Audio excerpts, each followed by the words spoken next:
Chamengo. Serge, tu vas devenir un pionnier Chamengo et on va aussi profiter de cette interview pour apprendre plein de choses sur le numérique, qui est ton dada depuis de nombreuses années. Mais pour démarrer l'interview, j'aimerais que tu puisses te présenter, que tu nous expliques d'où tu viens et pourquoi tu as créé Immersion 4. D'accord, bon. Bah écoute, je sais rien, mais je dirai tout. On va commencer comme ça. Donc Serge Conesa, fondateur d'Immersion 4.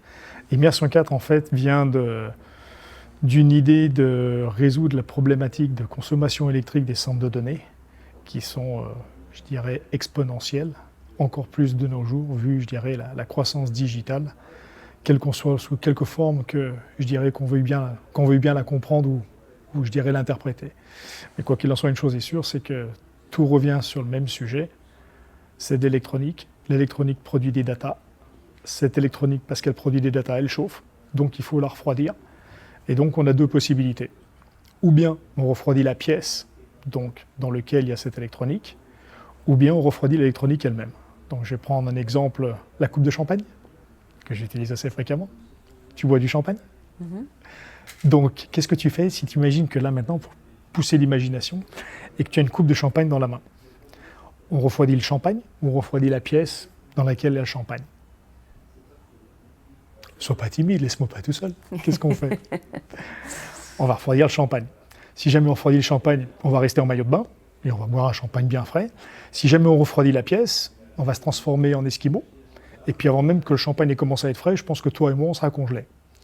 Donc, si jamais aujourd'hui on prend la même analogie par rapport à un data center, si on refroidit la pièce, c'est un data center. Si on refroidit l'électronique à l'intérieur d'un liquide, c'est Immersion 4. Donc on voit tout de suite la relation de cause à effet et de quoi nous sommes en train de parler quand on parle d'utilisation électrique. 60 à 70% de l'utilisation électrique dans un data center est liée au refroidissement, pour 30 à 40% pour l'IT, alors que dans un data center Immersion 4, 80% de cette électricité sert à l'IT, donc à l'électronique, et 20% pour le cooling. Donc on change complètement les ratios d'échelle. D'un côté, on a besoin d'infrastructures, de l'autre côté, on n'en a pas besoin. D'un côté, on a des modèles où on est obligé de faire des dimensionnements et je dirais, qui fait vivre toute une industrie. Et de l'autre côté, on n'a plus besoin de tout ça parce que la pièce dans laquelle on est, tu vois là en ce moment, pourrait tout à fait devenir un centre de données. Il suffit de mettre un circuit de refroidissement autour et d'avoir les bacs les uns à côté des autres, ce qu'on appelle nos DTM, et qui est le fer de lance avec les systèmes IBC Miner au niveau crypto-monnaie et Bitcoin, qu'ont créé Immersion 4, au travers de l'entité Cool Labs, dans laquelle tu es ici présent. Alors j'aimerais que tu reviennes un peu sur ton parcours qui t'ont conduit à créer Immersion 4, mais qu'est-ce que tu as fait pour avoir envie un jour de résoudre ce problème dont tu viens de parler? Qu'est-ce que j'ai fait? Ouf! Je dirais qu'il faudrait quasiment qu'on reprenne l'histoire depuis l'âge où j'avais 17 ans. En fait, donc bon, je suis né d'une famille, je dirais, relativement simple, famille d'ouvriers. Et mon père avait eu l'idée de construire une maison. Donc on a construit une maison à Corba, je suis un Gone, je viens de Lyon. Et quand on a construit la maison, il avait l'idée, et je te parle de ça à 18 ans, étant donné que j'en ai 58, ça fait 40 ans en arrière. D'accord, j'ai pas dit mon âge, pas de sourire non plus. Et donc, son but était de dire, il faut à tout prix qu'on ait une facture énergétique qui soit la plus basse possible, avec les maisons la mieux isolée. Donc c'était un rapport d'isolation avec le système qu'on allait mettre en place. Et il avait l'idée à l'époque de prendre un système de pompe à chaleur, système OO. Inutile de dire qu'à cette époque-là, j'étais très loin de penser à Immersion 4, comme on peut clairement s'en douter. Et donc, j'ai vu mon père avec son crayon de bois en train de faire les plans de la maison, en train de calculer les isolations, puis en train de regarder les systèmes. Et il a pris des tout premiers systèmes de pompe à chaleur, qui récupérait la chaleur à 1,70 m en dessous de la terre, qui élevait cette température de quelques degrés pour faire en sorte qu'on puisse l'utiliser dans la maison, avec toutes les normes, je dirais, qui allaient bien, l'espacement des tuyaux, enfin bref. Longue histoire. Ceux qui sont venus nous installer la pompe à chaleur nous ont dit, voilà, ça vous coûtera 2500 francs par an de chauffage. Si ça vous coûte plus que ça, écoutez, on vous paye la différence. J'ai 58 ans aujourd'hui.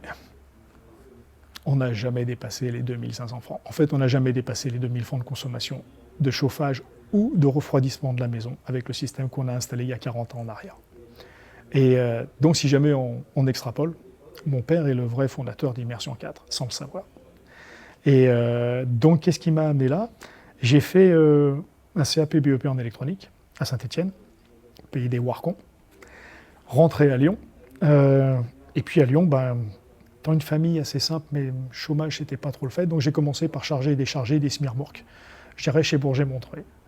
J'ai continué après, je dirais, mon début de carrière en tant que chez Transac Alcatel.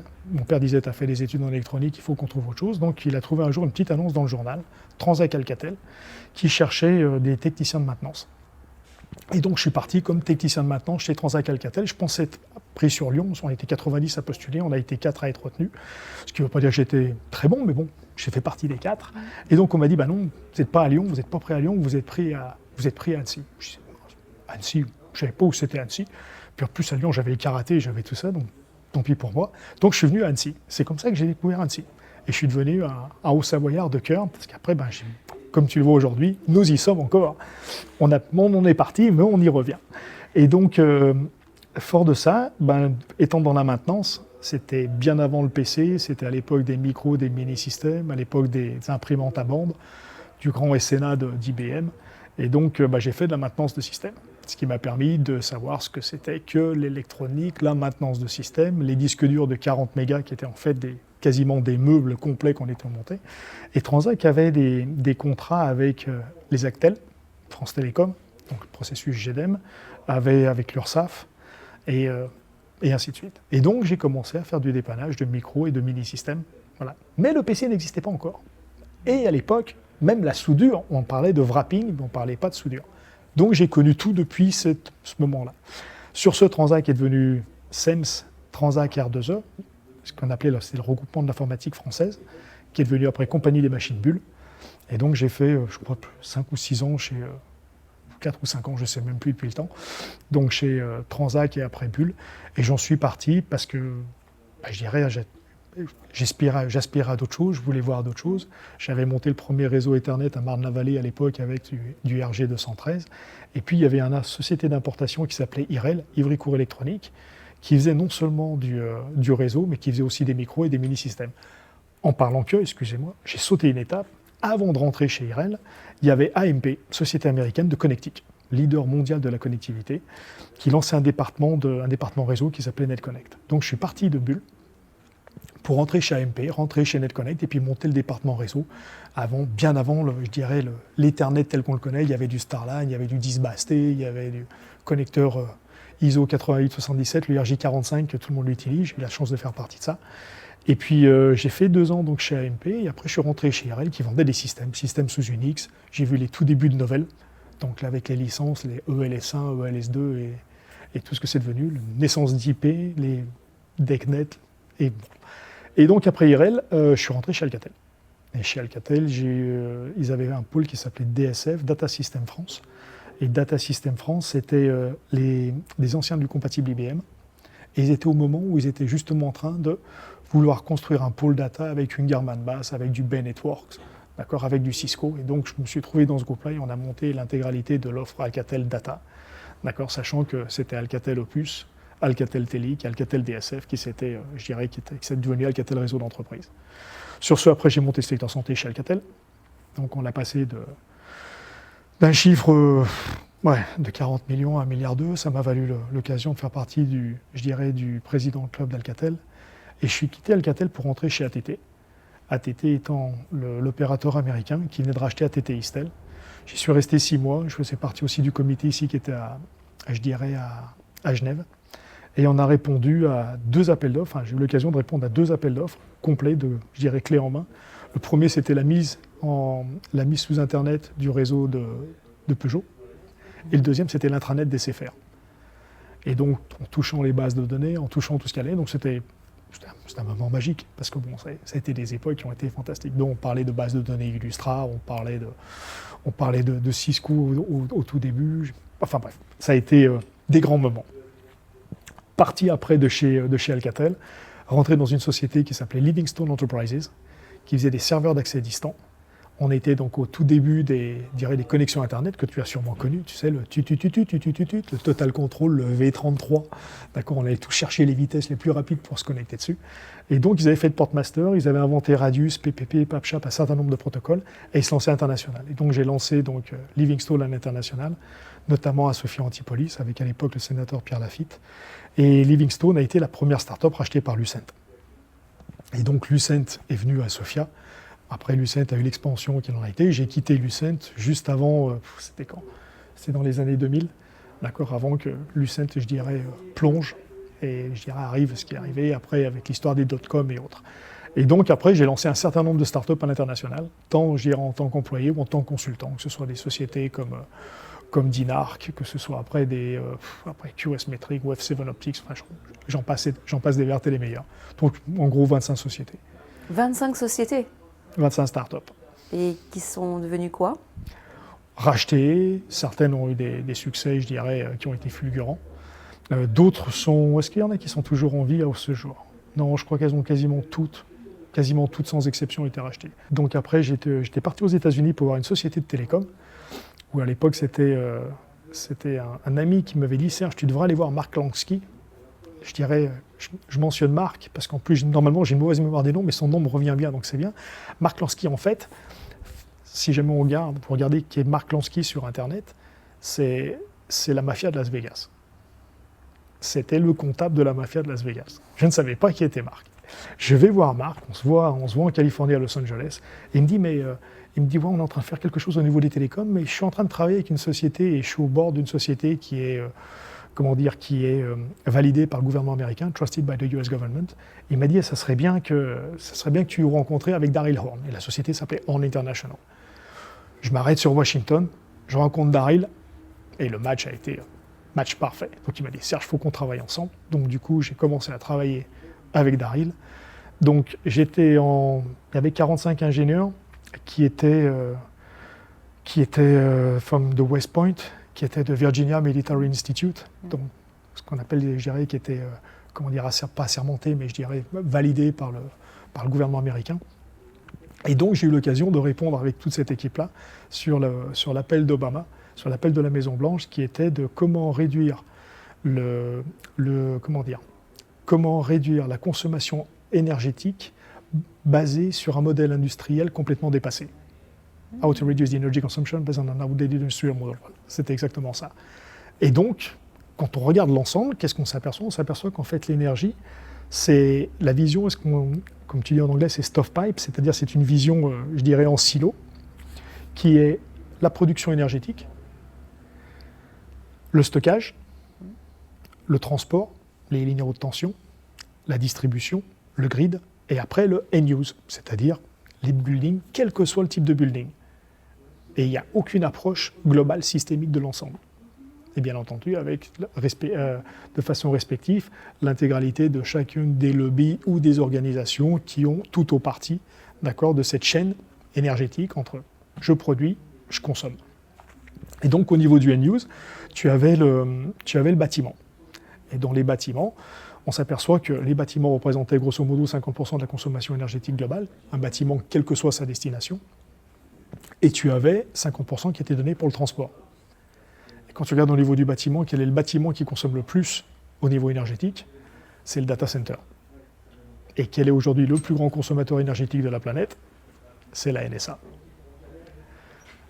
Faisant partie de ce groupe-là, j'ai eu l'occasion de voir les gens à la NSA et qui à l'époque m'avaient dit « Mais Serge, si jamais tu viens avec une technologie telle que celle-ci, on n'est pas en train de parler en économie d'échelle, on est en train de regarder combien de data centers en plus on va être capable de faire. » Et là, je dis, mais pourquoi? Et je ne comprenais pas. Parce que, je dirais, on est en train de rentrer dans la réflexion d'un modèle qui n'a strictement plus rien à voir avec notre modèle de pensée. Il n'y a aucune école qui nous apprend ça. Donc, pourquoi ils réagissent comme ça? Pourquoi on ne pense pas à économie d'énergie? Pourquoi ça consomme autant? Quelle est la logique derrière? Et puis, j'avais la chance d'avoir Daryl Horn, qui était le fondateur de Horn International, et qui me dit, Serge, mais tu sais, les cycles de décision, en réalité, c'est comme ça que ça se fait. Il m'a dit, tu as le gouvernement américain, tu as un projet, il y a une idée, c'est soumis aux universités, ces universités réfléchissent, font les études et autres, soumettent ça au Congrès, et le Congrès l'applique, et à ce moment-là, ça revient dessus. Et là, tu te dis, mais... Donc finalement, tout est faussé dès le départ. Donc c'est vachement dur de savoir comment les choses se positionnent. Et donc, fort de je dirais, de ce fait-là, tu comprends quel est le système de décisionnaire au niveau politique, quelle est aujourd'hui l'organisation énergétique, comment c'est fait, qui, dans les chaînes, ont les différentes responsabilités de tout un chacun, et puis à la fin de la journée, ça vient toujours sur le même point, c'est-à-dire que comment réduire cette consommation énergétique. Et donc en arrivant sur le data center, c'est là que je me suis dit que il y avait un souci à faire ça. J'avais regardé à l'époque un certain nombre de technologies qui sortaient. J'avais vu une société qui était au Texas qui faisait ça, qui était un des tout premiers à faire dessus. C'était Christian. La société s'appelait GRC. Et il avait rencontré, plein de problèmes. Plein de problèmes avec, avec le liquide, avec l'électronique embarquée. On est en train de parler de quelque chose qui était, on a 10 ans en avance par rapport à Immersion 4 avant. Et donc, en voyant ce qu'il a fait, j'ai commencé à travailler de mon côté pour voir de quelle façon on pouvait optimiser ça, résoudre les problèmes de l'électronique, étant donné que mon bagage, c'est un bagage technique de compréhension de réseau, de système et de tout cet ensemble-là. Et puis plus, la bonne vieille approche de mon père en train de me dire, mais tu sais, la thermie, ça passe par l'isolation. Qui dit isolation par rapport à une consommation énergétique, ça veut dire de l'éco-conservation. La meilleure énergie que tu économises, c'est celle que tu ne consommes pas. Et donc, c'est toute une réflexion globale où je ne te cache pas que j'ai tout réappris, quoi. Tous les fondamentaux que j'avais appris ont été complètement chamboulés et j'ai tout réappris par rapport à la logique pour en arriver, après presque 10 ans, à créer en décembre 2017 Immersion 4 à Lausanne, en Suisse. Et à aller créer le lab ici, en France. Donc, pas de frontières, pas de limites. Ça m'intéressait. OK, on y va. Et donc, ça a été un peu l'histoire de ma vie pour quasiment tout. Donc, que ce soit en plongée, en ski, en surf, je te passe des vertes et des meilleures. Pas à l'école, parce que, contrairement à ce que ma maman qui voulait que je fasse Polytechnique et que je sorte avec un joli uniforme, j'ai jamais été. La seule chose que j'étais capable de ramener, c'était le titre d'ingénieur commercial. T'as vu, maman, je suis devenu ingénieur. Regarde, je suis ingénieur commercial. C'était mon titre chez IRL, pour la petite histoire. Mais c'est l'histoire de la famille. Aujourd'hui, on est en train d'adresser un marché qui est colossal. On parle de milliards, voire trilliards, parce que qu'est-ce qui produit les data? C'est de l'électronique. Donc aujourd'hui, le challenge de refroidir l'électronique, encore faut-il comprendre l'électronique. Donc ça me ramène aux bases de ce que j'ai jamais appris à l'école. Et le marais, quand on était assis, quand on parlait des circuits imprimés, avec les consommations, avec les automatismes et autres, et donc toute la logique qui va derrière. Et la loi de Moore, chose qui vient de s'appliquer derrière. Donc oui, il n'y a que ça, oui. Parce qu'en plus, il faut croire qu'on fait bien. Puis il faut aussi beaucoup de chance. Beaucoup de chance quand on choisit le liquide, quand on choisit les molécules, quand on fait nos essais, quand on conçoit nos systèmes. Et puis il faut comprendre aussi comment est-ce qu'aujourd'hui tout ça, ça s'implique ensemble. Comment aujourd'hui, les serveurs sont maintenus et sont utilisés quand ils sont dans des racks. Et comment aujourd'hui, ceux-ci doivent être, utilisés de la même façon pour que ce soit fait directement dans nos systèmes DTM et que ça s'apparente à un rack, mais un rack immergé. Et donc tout en tenant compte des contraintes de ce que c'est qu'un data center. Donc il y a plein de challenges. C'est un environnement complètement multifacette sur lequel, quand on a tout repositionné, quand on a créé Immersion 4, on avait 70 produits dans la roadmap. Juste avant le Covid, on a tiré un trait sur tout ça. On a fait 2 lignes de produits, 3 produits chacun. C'est tout. Et pour après avoir toute la logique qui descend jusqu'à l'économie circulaire et autres, qui par contre a toujours été dès le départ ce qu'on voulait faire, distribuer la chaîne de valeur, réduire, avoir aucune pollution, aucune émission, aucune consommation d'eau, réduction énergétique, le maximum, avec une consommation électrique au minimum, et surtout en ayant aujourd'hui des produits qui soient recyclables et qu'on puisse fabriquer partout dans le monde. Donc ça a été vraiment les fondamentaux d'Immersion 4 quasiment dès le départ. Alors j'aimerais justement que tu me reprennes et que tu, en une phrase, me résumes, quand tu as lancé donc en 2013 Immersion 4... 2017, pardon. Qu'est-ce que tu voulais faire? Faire des systèmes qui soient complètement ouverts, qui permettent de refroidir l'intégralité de l'électronique en s'affranchissant du building. Alors quand tu as eu cette idée-là, tu n'as pas dû partir tout seul, tu as dû partager cette idée, comment les gens ont réagi? C'est bien. C'est bien, mais encore. Donc, entre ceux qui ont... comment dire ça? Déjà, pour commencer, je remercie tous ces gens pour tout le bon, tout le mal, d'accord?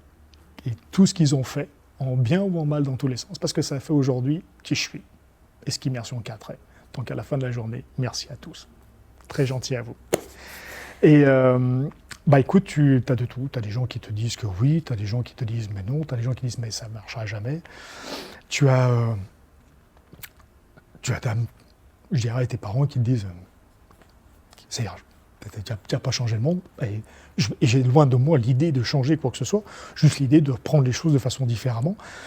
Mais tu sais, quand tu regardes la problématique énergétique, je veux dire, tu commences à peler un oignon, et puis tu t'aperçois que plus tu commences à le peler, plus tu vois les couches, après couche, après couche, après couche. Et donc, en fait, c'est quelque chose qui te prend au corps et que tu ne t'arrêtes jamais. Et tu essaies de comprendre le pourquoi, du comment, quel est le data center, comment est-ce que ça arrive. Donc, tu as plein d'idées qui partent dans tous les sens.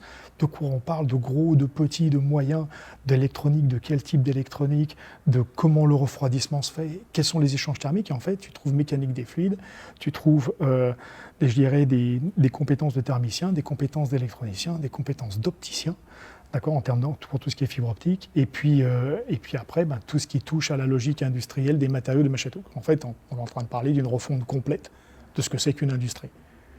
Comment on en est arrivé là? J'en sais strictement rien.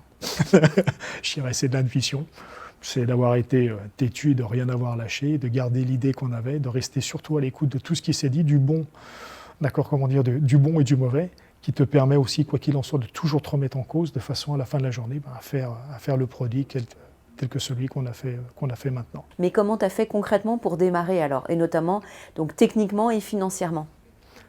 Investissement personnel au départ. C'est des années de travail sur lesquelles, je dirais, c'est des investissements, je dirais, personnels, financiers qui ont été faits. Après, quand on a constitué la société et on a fait quelque chose qui ne se fait nulle part. Une seule classe d'action, donc un seul type d'action. Et on a fait 3 levées de fonds à ce jour, uniquement en Friends and Family, sans banque, sans VC. Et ça ne se fait pas non plus. Et aujourd'hui, tous mes Friends and Family ont le même type d'action que nous, avec l'IP à l'intérieur de la société, et avec Immersion 4 étant une seule et même famille. Si ce n'est différence, je dirais, de pourcentage d'actions achetées par tout un chacun, une différence de valorisation. Mais à la fin de la journée, ça reste des actions, même type d'action, même droit de vote pour l'intégralité des Friends and Family. Et c'est ces gens-là qui ont permis aujourd'hui de faire en sorte qu'Immersion 4 en soit là où on en est. Quel est le montant du capital social aujourd'hui? Je crois que c'est 100 000 pour Immersion 4 et ça en Suisse. Et le montant du capital social hier de Silco Lab, je crois que c'est 400 ou 450 000 euros, je ne sais plus. Quelque chose comme ça. Désolé. Non, mais pas de souci. Mais ça t'a permis d'engager un certain nombre de personnes. Exactement. Et de développer donc à la fois donc une solution viable, avec beaucoup de R&D à la clé, je suppose. Bien sûr. Donc R&D au niveau liquide, R&D au niveau des systèmes, après R&D au niveau de l'électronique. Après, on a énormément travaillé là-dessus aussi avec les gens d'HP sur l'optimisation des serveurs et autres. Et puis, on a eu aussi tout dernièrement des aides de la région avec Laurent Wauquiez. Mais autrement, tout le restant, c'est fonds propres et c'est, je dirais, de la recherche personnelle, de la remise en cause personnelle, de la réflexion personnelle avec l'équipe ici. Donc une équipe de vieux à l'international et une équipe de jeunes à la R&D. Alors, sans parler de tous les modèles que tu avais en tête, tu as dit 70 et qu'aujourd'hui, en gros, tu en as 4. Est-ce que tu peux revenir sur, au niveau de la recherche, le temps que ça t'a pris de mettre au point ces 4 modèles et qu'est-ce qui a été le plus dur en fait à mettre au point?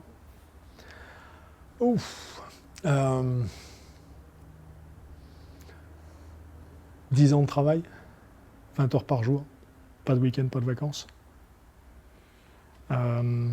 Remise en question sans permanence.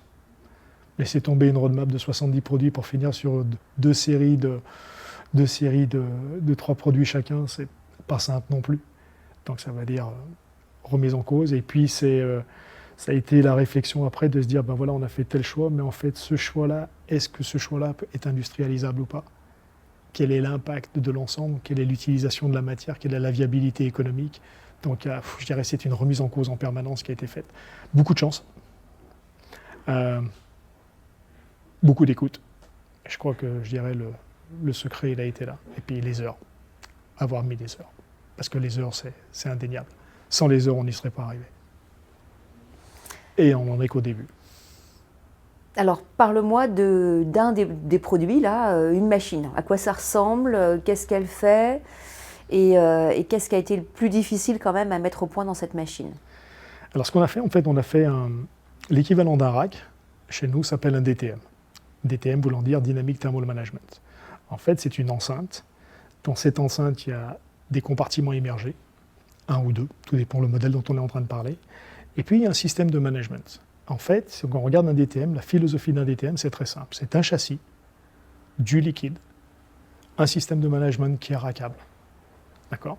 Et si jamais c'est un système autonome, il y a un système de refroidissement embarqué, ou bien si c'est un système qui n'est pas autonome, qui est un système de data center, il y a un système de refroidissement qui est centralisé quelque part, il y a des centaines de machines connectées dessus. Par contre, le système de management, c'est le langage d'immersion 4. Donc quand on connaît ce langage-là, on connaît l'intégralité de nos systèmes parce que tout est embarqué dans ce rack.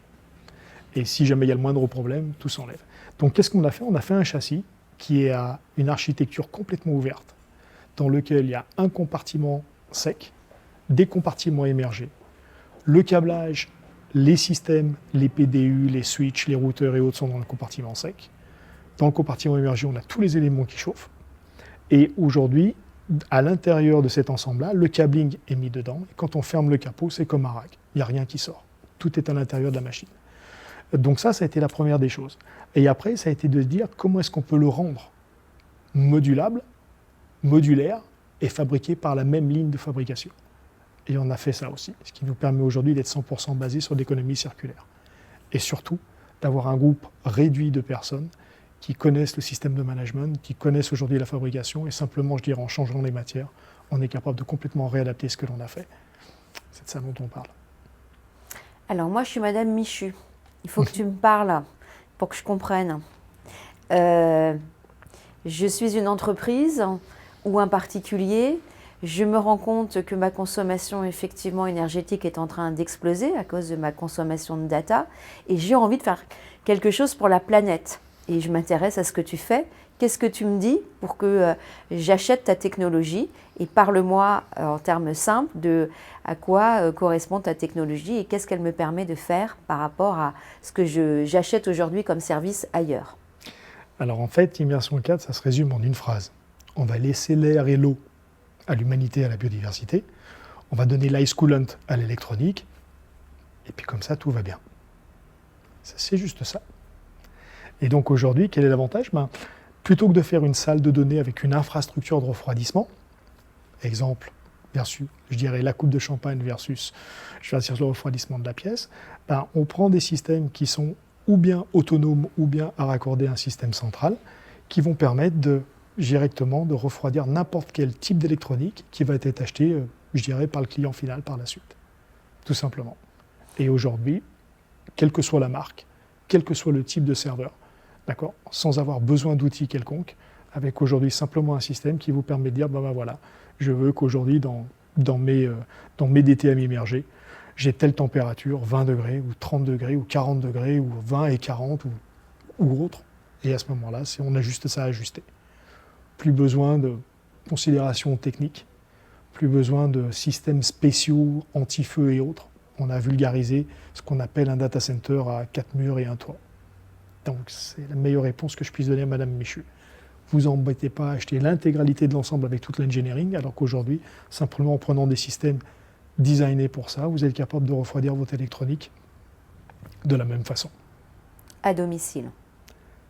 On peut même pousser jusque ça à domicile, parce qu'on est même en train de sortir des produits qui peuvent se mettre à domicile, notamment au niveau crypto mining, au niveau de tout ce qui est Bitcoin et autres.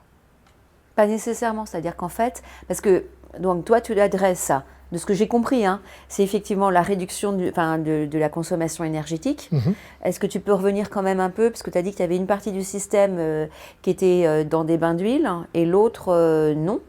Tout à fait. Les bains d'huile, c'est quoi? C'est une huile spéciale? Est-ce que on parlait beaucoup du free cooling ou c'était avec de l'eau? Moi, j'en étais restée à l'eau.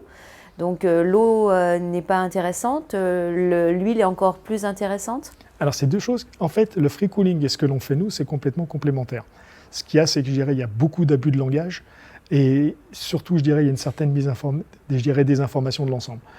Un système de free cooling, qu'est-ce que c'est? C'est simplement, je dirais aujourd'hui, un système qui permet de récupérer l'air, je dirais, à l'intérieur d'un data center par rapport à l'air extérieur et de faire en sorte d'avoir un système de brassage, d'accord, qui soit, je dirais, minimum. Mais on refroidit encore toujours l'intégralité d'une pièce. Donc on n'a rien résolu.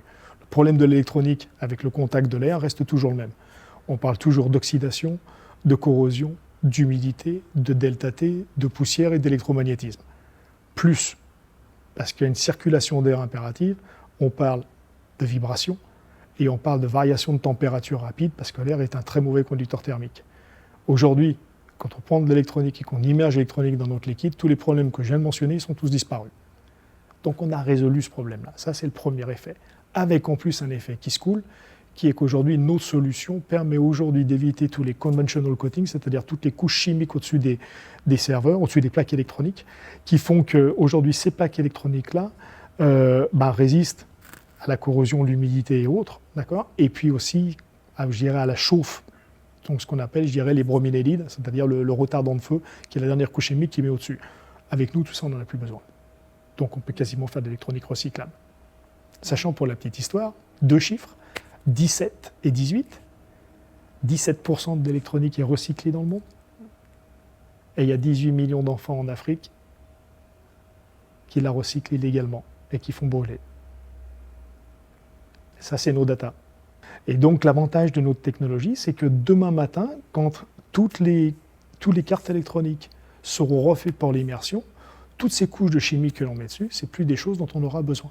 Donc, on pourra complètement se passer de ce qui en plus est nocif, parce qu'il ne faut pas rêver. Ce qu'on fait brûler en Afrique, on le respire ici. Les nuages, l'air n'a pas de frontières.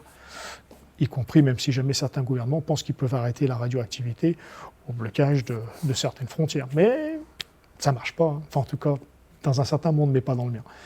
Et donc, ce qui serait bien, justement, c'est d'avoir de base des solutions donc, électroniques basées sur l'éco-conservation et la conservation environnementale, qui sont les 2 principes d'immersion 4, qui permet aujourd'hui, au niveau des PCB, de s'affranchir de ces produits chimiques et d'avoir simplement aujourd'hui des cartes, d'accord, qui délivrent toujours le même service au niveau data, mais sans pour autant donner la nocivité, en permettant en même temps de tout recycler et de faire ce qu'on appelle de l'urban mining, c'est-à-dire de faire du recyclage au niveau des villes, sans avoir, je dirais, la nocivité qu'on connaît aujourd'hui, qui fait qu'on envoie des containers sans le dire, parce qu'il faut quand même savoir qu'un container sur 3 qui part en Afrique, c'est de l'électronique, on ne fait pas chez nous. Donc ça, c'est un des effets, je dirais, c'est un des effets qui se coulent. Après, la consommation énergétique, tout simplement, elle est liée qu'on n'a plus besoin de cette infrastructure, on a besoin simplement de refroidir, je dirais, cette électronique, et c'est beaucoup plus facile de refroidir liquide à liquide par l'intermédiaire d'un échangeur que air par rapport à une pièce à liquide. Je suis désolé, mais les ratios sont de 3000 de différence. Pourquoi ? Parce qu'aujourd'hui, l'eau, je dirais, transfère les calories 3000 fois, à un transfert thermique 3000 fois supérieur à l'air. Notre liquide, c'est 1500 fois supérieur à l'air. Donc, il n'y a pas de commune mesure. Et donc, entre l'air et l'eau, qu'est-ce qu'on fait ? On fait une boucle fermée, donc sans évaporation d'eau, dans laquelle on vient connecter nos systèmes, qui en plus sont en pay-as-you-go, c'est-à-dire au plus on a besoin de systèmes, au plus on peut connecter les systèmes sur la même boucle froide. C'est quoi le liquide que tu utilises ? Est-ce que c'est un secret de fabrication ?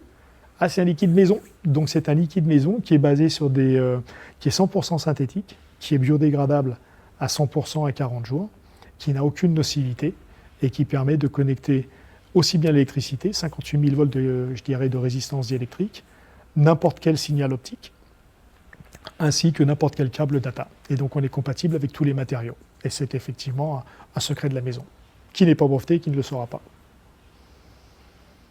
Et ça a été dur à faire ce liquide ? Beaucoup de chance. On va dire ça comme ça, sachant qu'un liquide diélectrique aujourd'hui a la particularité on ne peut pas le faire vieillir. Donc si jamais on n'a pas passé les années pour savoir quelles sont aujourd'hui les interactions du liquide et comment est-ce que le liquide va interagir avec les matériaux et les systèmes électroniques, il n'y a que le temps qui puisse le dire. Voilà. Donc on a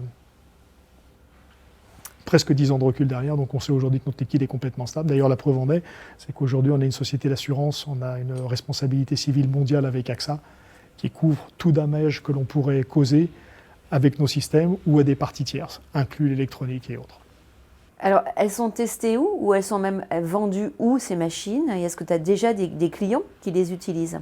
Aujourd'hui, on a l'ENS de Lyon, dont on a livré, qu'on a été installé, mais le tout premier client qui a été installé, c'est la SNCF. Et la SNCF, aujourd'hui, donc à Paris, a un de nos systèmes qui est en place, sur lesquels ils ont des serveurs de calcul HP, donc des serveurs, ce qu'on appelle des serveurs HPC, des Apollo 2006. Et donc, apparemment, à la plus grande satisfaction de la SNCF, on a aussi donc installé l'ENS, qui apparemment est aussi très satisfait. Et donc aujourd'hui, c'est des machines qui ont été fabriquées ici, étudiées ici, fabriquées ici, après envoyées et installées, d'accord, par l'équipe que tu as ici, et qui est aujourd'hui en service, avec y compris les modifications des serveurs électroniques. Tout a été fait ici, en Haute-Savoie, à Annecy. Par contre, on a tout documenté de façon à ce qu'aujourd'hui, maintenant, on a des programmes pour former des partenaires et pour que ceux-ci soient à même de pouvoir faire toutes les modifications des serveurs, installation de nos systèmes, parce que le but n'est pas, Immersion 4 ne fait pas direct.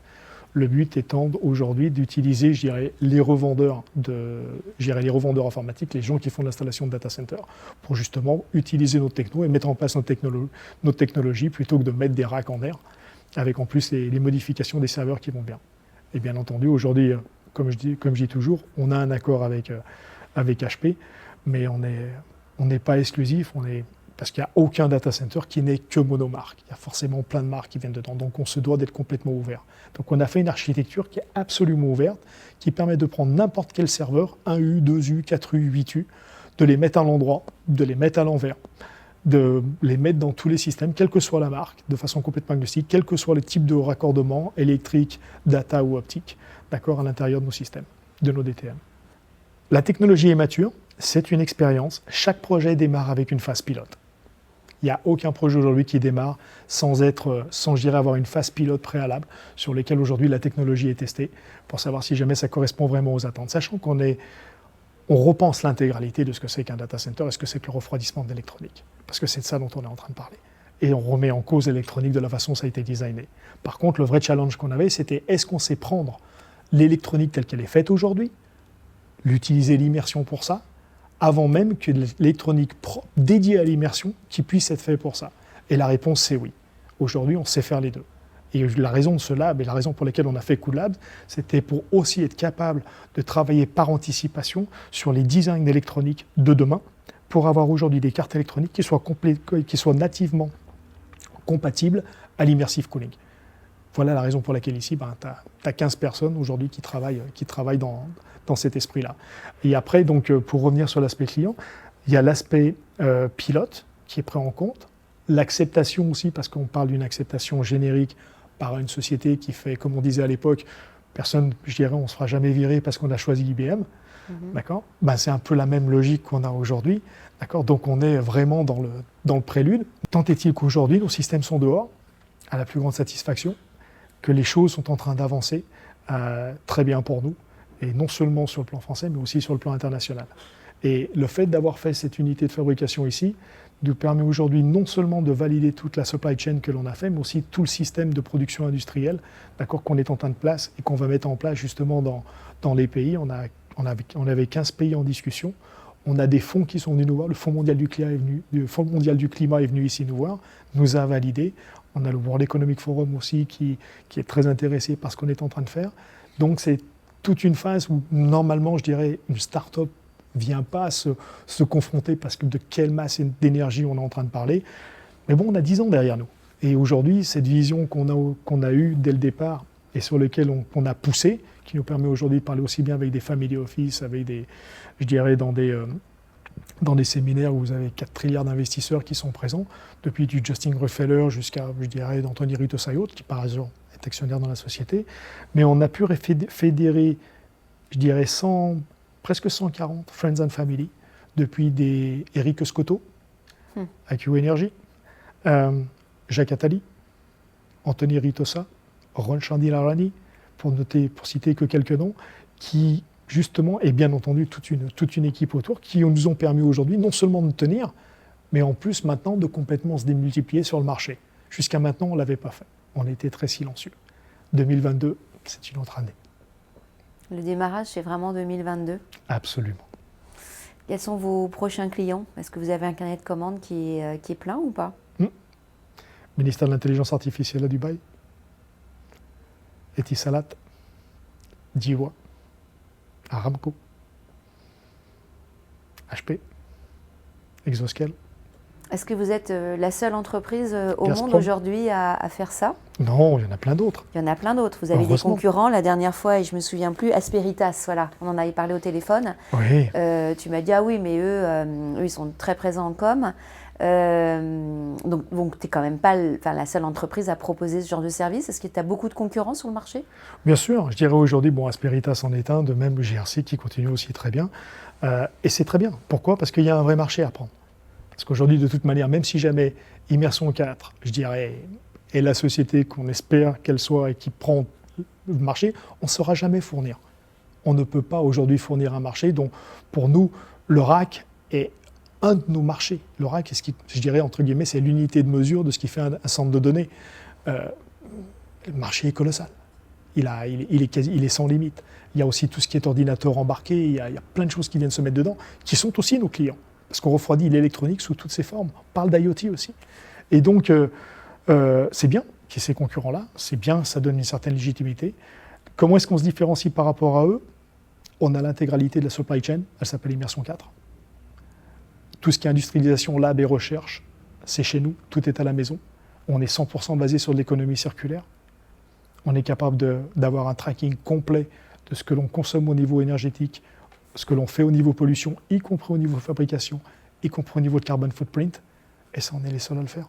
Comment toi, Immersion 4, qui est un Lilliputien à côté de ces géants d'Internet &Co, comment vous vous situez? Et est-ce que tu vas être en confrontation avec eux? En fait, je vais reprendre une phrase qui avait été dite par Gandhi, qui était de dire si on pense qu'on est trop petit pour faire changer les choses, il suffit juste qu'on essaye de dormir dans une pièce dans laquelle il y a un moustique. On est le moustique. Aujourd'hui, ces gens-là, bien entendu, on est en train de parler de 10 000, c'est des petits data centers. Aujourd'hui, les data centers que je vois aujourd'hui, c'est des data centers entre 20 et 40 000 mètres carrés.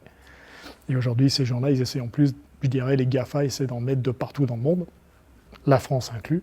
Et bien entendu, quand on installe un data center, bien entendu, il y a une arrivée électrique. Ça veut dire aussi qu'il y a une production électrique derrière. Mais quand ces gens-là vous achètent l'électricité, ils ne l'achètent pas cher. Qui paye aujourd'hui le réseau de distribution électrique qui arrive au data center? C'est nous. Qui paye l'unité de production énergétique derrière? C'est nous. J'appelle ça le nouvel âge de l'esclavage. Qu'est-ce qu'on fait dans des pays qui ont uniquement des matières premières? On va en prêter à la Banque mondiale pour justement mettre ces data centers qui, à la fin de la journée, font de la collecte de nos données, de nos data. Et puis ce qui est bien, c'est que maintenant on parlait de data, puis maintenant tout le monde parle de métaverse. C'est quoi les métaverses? C'est du metadata. C'est-à-dire que sans avoir nos data, juste par nos métadatas, on n'en sait plus sur les individus.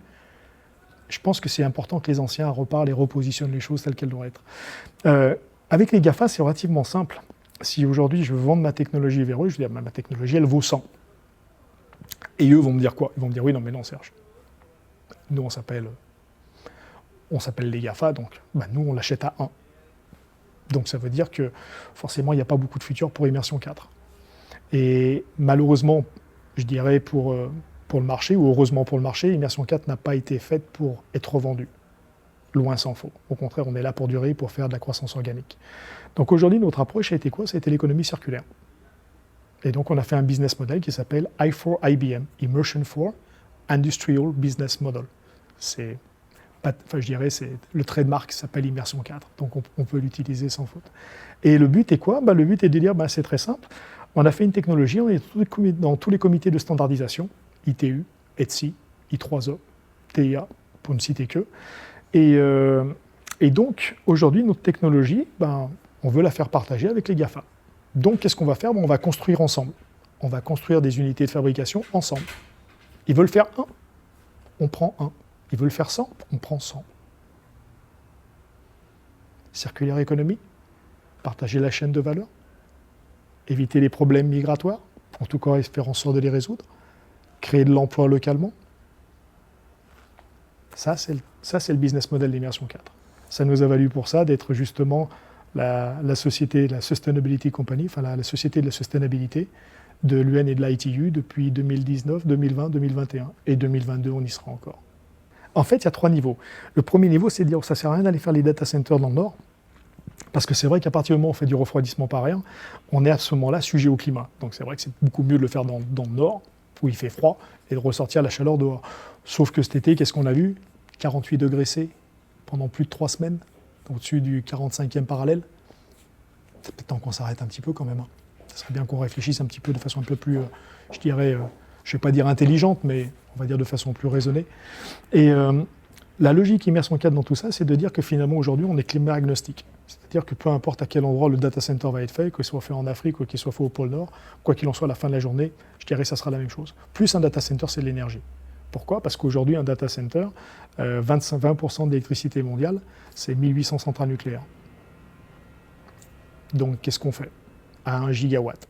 Donc aujourd'hui, on est capable de reprendre, je dirais, cette consommation électrique, l'énergie dispensée par les data centers, être capable de réutiliser cette énergie-là. Et la réutiliser où? Dans des réseaux de chaleur ou dans des buildings. Et c'est typiquement, ça fait partie de la chaîne de valeur ajoutée qu'amène la technologie Immersion 4 en dématérialisant le data center, en ayant un data center complètement distribué. On a fait une architecture pour ça qui s'appelle DUDE, Distributed Urban Data Center Efficiency, qui permet de distribuer les data centers dans n'importe quel bâtiment, quelle que soit, je dirais, sa destination. Toi, tes clients, ce sont quoi? C'est des petites boîtes? Ça peut être même une boîte de prod comme nous qui avons donc pas mal de rush et donc ça pèse en poids, ou un architecte qui a des plans, jusqu'à une multinationale? Ça peut être de vous jusqu'à n'importe quelle multinationale, y compris un centre multi-mégawatts en data center. Aujourd'hui, on a des projets qui pèsent 100, 150 mégawatts sur des data centers traditionnels. Et aujourd'hui, en crypto mining, on est sur des dossiers de 650 mégawatts. C'est de ça dont on est en train de parler. Donc notre technologie, elle scale complètement sur quelle que soit aujourd'hui la taille et la dimension du data center dont on va parler. Alors, concrètement parlant, une profession intellectuelle comme la nôtre, on souhaite faire appel à tes technologies. Qu'est-ce que tu nous proposes? Et également, si tu peux m'expliquer ce que tu proposes par rapport à une grosse PME ou une multinationale et comment ça se passe concrètement parlant. Bon, aujourd'hui, sur une société comme la tienne, ça va être un système, je dirais, mono ou bi-serveur, d'accord, qui va directement avoir son propre système de refroidissement. Donc, tu verras d'ailleurs, quand tu parles de rush et tu parles de tout ça, on a nos systèmes qui tournent derrière, donc tu le verras en live, et qui permet justement de faire tourner l'intégralité de tout ce qu'on a besoin ici au niveau CAO, CFAO et autres. Donc c'est le même type de système qu'on va proposer de ton côté. Après, si jamais c'est sur la SNCF, si jamais c'est un site d'innovation, je dirais ça tout dépend de la capacité dont on va parler, jusqu'après sur des data centers sur lesquels on va parler de systèmes de plusieurs centaines de racks, parlons versus Immersion 4, plusieurs centaines de systèmes DTM. Et là, dans ces cas-là, on va scaler aussi loin que faire se peut. Comment donc ça se passe? On n'a aucune limitation. C'est justement la beauté de nos technologies. Pas de limitation. C'est de l'abonnement, c'est de l'achat, combien ça coûte? De la location. On reste propriétaire de notre matériel, on donne tout le service qui va associer derrière avec un réseau de partenaires et on loue nos systèmes au client final ou celui qui appartient au data center. Et on a aujourd'hui des systèmes qui permettent d'adresser aussi bien les clouds privés que les clouds hybrides, que les clouds publics. Et en termes de prix, est-ce que vous êtes compétitif ou est-ce que c'est plus cher que les systèmes classiques que l'on a aujourd'hui? Bon, aujourd'hui, un système classique, c'est 10 ans de retour sur investissement pour un data center. C'est un TCO de 30%. Avec nous, on parle d'un retour sur investissement inférieur à 1 an. Il y a un TCO de 90%. Donc on ne parle pas du tout des mêmes choses. Donc on est sur la ligne du bas, on a un très gros impact. C'est quoi tes prévisions de croissance pour les années à venir? Elles sont bonnes. Elles sont très bonnes. Et on est très confiants. Ton rêve, c'est quoi? C'est d'arrêter à un moment donné en disant qu'effectivement, même si ta logique, c'est the sky is the limit, mais en fait, non, ça n'existe pas. Les arbres ne poussent pas jusqu'à Mars. C'est quoi idéalement ton entreprise, si on pouvait la qualifier de success story, elle s'arrêterait où dans son déploiement? En fait, elle ne s'arrêtera jamais. La façon dont moi je le vois, bon déjà pour commencer, la retraite, j'ai fait une croix dessus, je ne la verrai pas, puis ça ne m'intéresse pas. Mon rêve, c'est de créer la Banque mondiale de l'énergie. Et j'en ai parlé aux Nations Unies, à l'ITU. Et si jamais on arrive à faire ça, Immersion 4 ne doit jamais appartenir à personne. Il doit appartenir à l'humanité. Et donc, j'ai prévu de donner l'intégralité de mes actions à cette Banque mondiale de l'énergie. Parce que je pense qu'aujourd'hui, on doit à nos enfants et à tous ceux qu'on ne connaît pas, qu'on peut qualifier aussi de nos enfants, on leur doit leur futur. On a bien mangé la planète. Il est temps qu'on s'arrête. Et donc aujourd'hui, c'est ma velléité. Maintenant, je dirais, avant d'en arriver là, parce que c'est bien de parler des grands dessins, mais concrètement, aujourd'hui, ça veut dire quoi? Ça veut dire que je crée une fondation donc en début d'année qui s'appelle Shlanganani, qui veut dire Coming Together, parce que tout le monde parle d'être ensemble, on n'a pas la même définition de l'ensemble. Pour moi, Coming Together, le mot Shlanganani, c'était la réponse de la communauté noire sud-africaine au régime de l'apartheid. Et Coming Together, ça veut dire que c'est temps qu'on revienne tous ensemble, d'accord, sur les besoins de la planète, à savoir construire une planète basée sur l'éco-conservation et la conservation environnementale. Non pas en rhétorique, mais en fait. Donc aujourd'hui, j'ai prévu dans cette fondation de reverser 50% de mes dividendes. Pour aujourd'hui, faire un listing complet et tester des technologies qui correspondront à un certain nombre de critères. On oublie toute l'intégralité du greenwashing. Est-ce que c'est de la conservation, de l'éco-conservation, de la conservation environnementale? Est-ce qu'on est SDG? Est-ce qu'on est ESG? Mais pas ESG dans le sens financier du terme, ESG dans tous les sens du terme.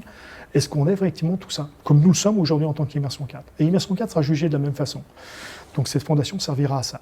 On en sortira un listing et on donnera ce listing à tous les decision makers, shareholders, stakeholders et ce que l'on veut, d'accord, au niveau de la planète, de façon à dire, c'est bien d'afficher une COP, mais quelle est la différence entre la COP 21 et la COP 26? Je ne la vois pas. Par contre, moi je sais qu'aujourd'hui, on est COP compliant. Tout ce qu'ils annoncent en 2030-2050, on le fait déjà. Donc de quoi on parle? Donc ça, c'est la première des choses. La deuxième des choses, c'est qu'il y a des gens qui font vraiment beaucoup de choses, dont une personne, je peux parler que des gens que je connais, Jane Goodall, donc je reverse 5% de mes dividendes à Jane Goodall. Et puis pour l'aspect de tout ce qui est e-waste, c'est-à-dire du déchet électronique, j'ai prévu de faire une autre fondation qui va s'appeler la e-waste.foundation, sur laquelle je vais reverser 10% de mes propres dividendes. Donc si je m'en fais déjà le calcul, on en est à 50, 55, 65%. Comme on dit, prêcher par l'exemple, qui même me suivent. Et après, le but final étant la Banque mondiale de l'énergie.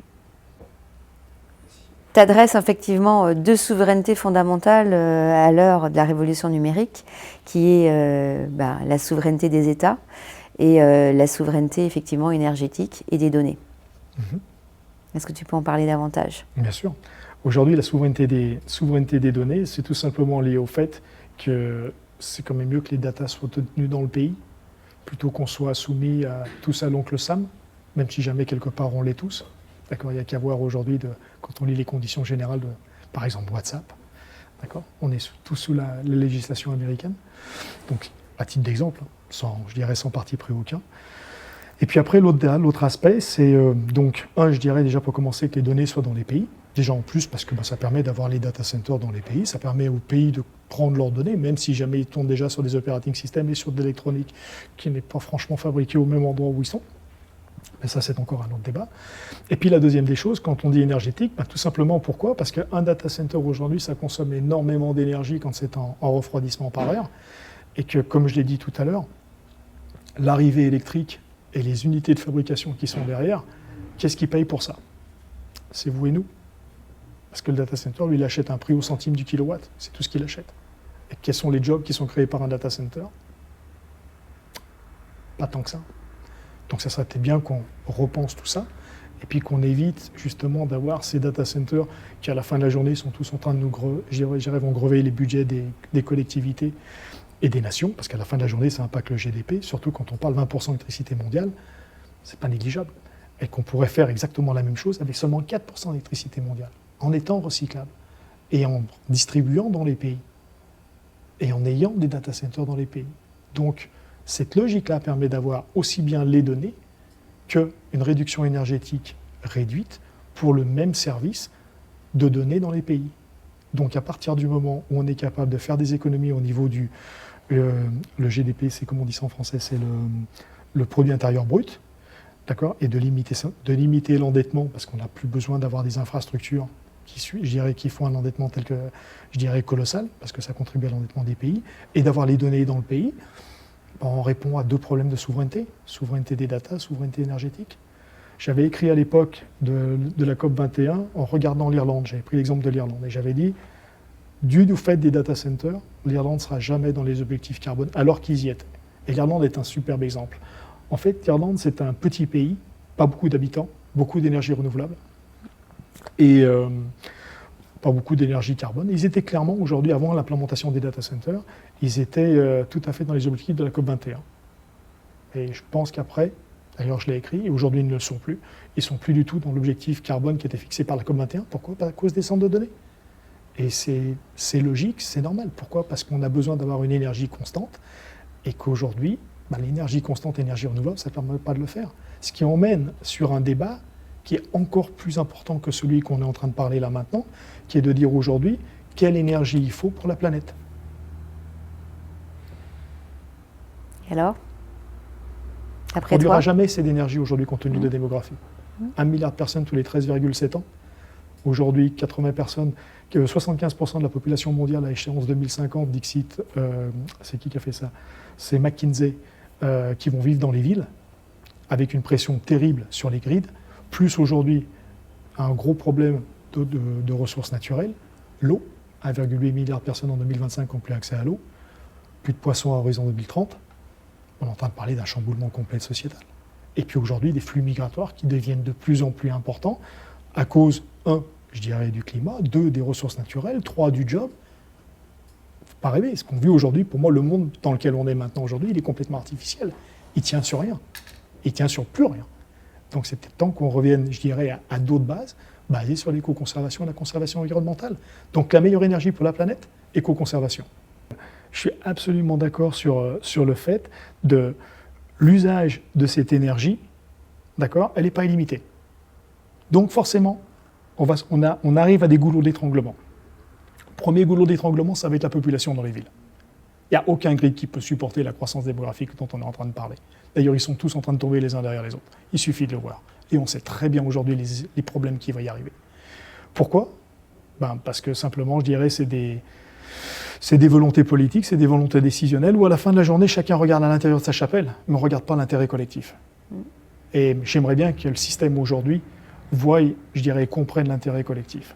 Aujourd'hui, on ne fera rien si jamais il n'y a pas une volonté délibérée des instances de faire en sorte que ces choses-là soient réduites.